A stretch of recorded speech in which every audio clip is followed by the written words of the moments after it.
તો ભાવનગરથી એક મહત્વના સમાચાર સામે આવી રહ્યા છે। ભાવનગરમાં ઇજનેરી ઓફિસમાં ઈવીએમ મશીન મુકાયા છે।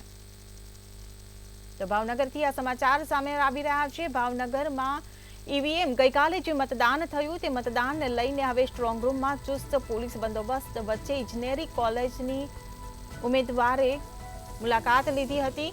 આગામી 4 જૂને થશે મતગણતરી। પરિણામને લઈને અનેક અટકળો ઊભી થઈ રહી છે। સ્ટ્રોંગ રૂમમાં ચુસ્ત પોલીસ બંદોબસ્ત વચ્ચે ઈવીએમ રખાયા છે।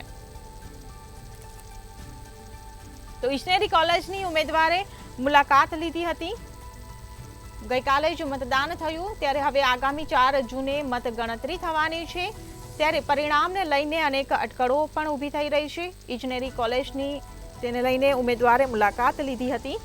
આગામી 4 જૂને હવે મતગણતરી થવાની છે। ગઈકાલે જ મતદાન પૂર્ણ થઈ ચૂક્યું છે ત્યારે હવે પરિણામને લઈને પણ અનેક અટકળો ઊભી થઈ રહી છે। સ્ટ્રોંગ રૂમમાં ચુસ્ત બંદોબસ્ત વચ્ચે ઈવીએમ મૂકવામાં આવ્યા છે। ત્યારે ભાવનગર ઇજનેરી કોલેજમાં ઈવીએમ મુકાયા છે। ઈવીએમ જે મશીનો જેમાં મતદારોએ તમામ ઉમેદવારોના ભાવિ સીલ કર્યા છે તે તમામ ઈવીએમને હવે ઇજનેરી કોલેજમાં મૂકવામાં આવ્યા છે। ઇજનેરી કોલેજના ઉમેદવારે મુલાકાત લીધી હતી। આગામી 4 જૂને મતગણતરી થવાની છે। ગઈકાલે જ મતદાન પૂર્ણ થઈ ચૂક્યું છે ત્યારે હવે પરિણામને લઈને પણ અનેક અટકળો જોવા મળી રહી છે। સ્ટ્રોંગ રૂમમાં ચુસ્ત બંદોબસ્ત વચ્ચે આ ઈવીએમ મૂકવામાં આવ્યા છે। ઇજનેરી કોલેજની ઉમેદવારે મુલાકાત લીધી હતી।